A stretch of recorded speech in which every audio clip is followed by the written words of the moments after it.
हम मुस्लिम लॉ के बारे में पढ़ते हैं। मुस्लिम लॉ मोहम्मडन लॉ भी है।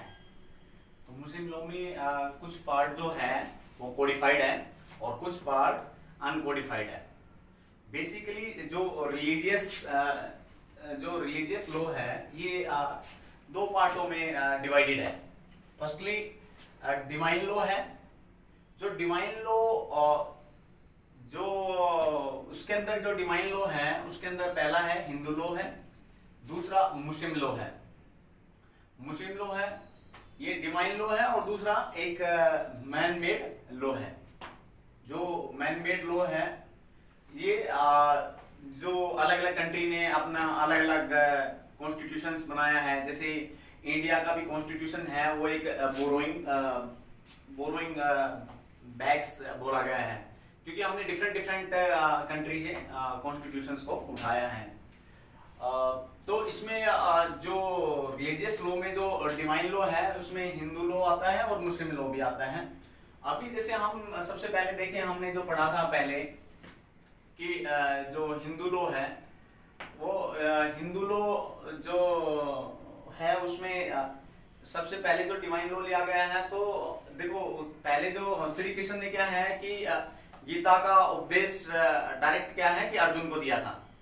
तो एक तरह से वो कृष्ण जी को एक गॉड की तरह माना गया है। तो गॉड है तो उसने डायरेक्ट एज ए गीता के थ्रू वो उसमें बताया गया था पूरा ज्ञान।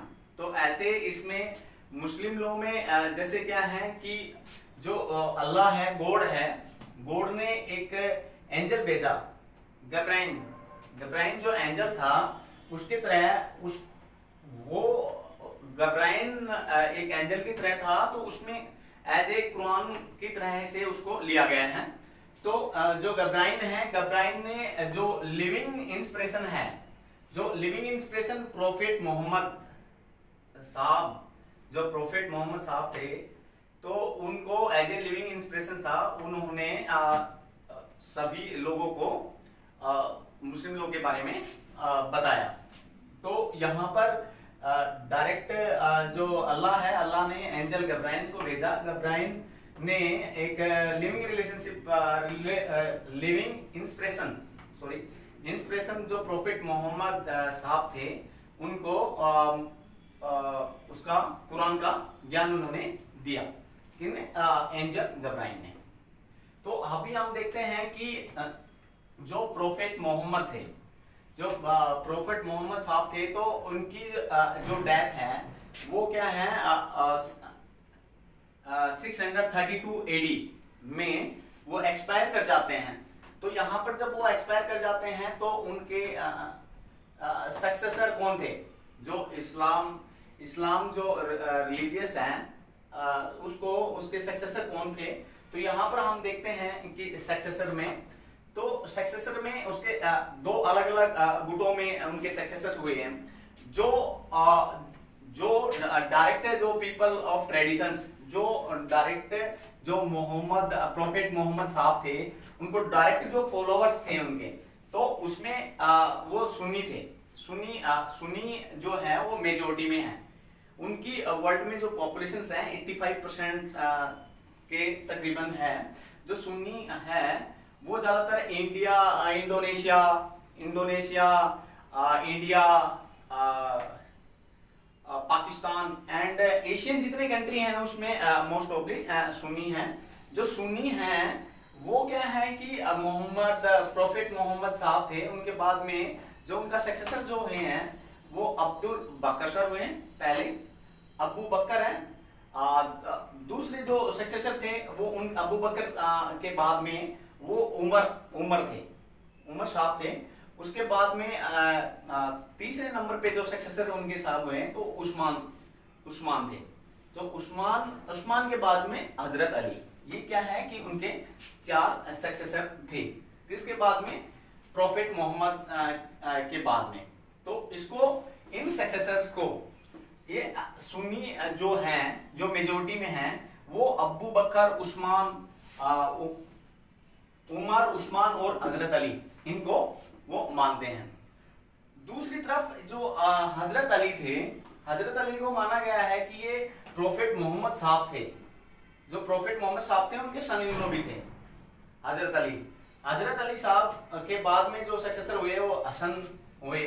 हसन जो थे वो सन थे किसके, हजरत अली थे, उनके सन थे।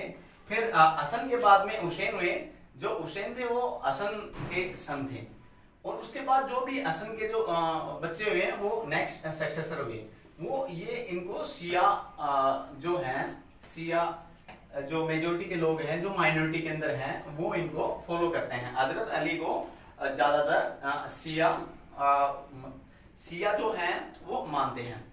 उसके बाद हम देखते हैं कि प्राइम सोर्स क्या है। जो मुस्लिम लॉ है, मुस्लिम लॉ का जो प्राइम सोर्स क्या है, तो प्राइम सोर्स में पहला जो सोर्स हमने माना गया है वो होली कुरान है। कुरान जो गिब्रीन जो है, यहाँ पर जो एंजल गिब्रीन था वो एज ए कुरान के रूप में उसको होली कुरान को हमने उसका मेन सोर्स माना गया है, किसका, मुस्लिम लोग का।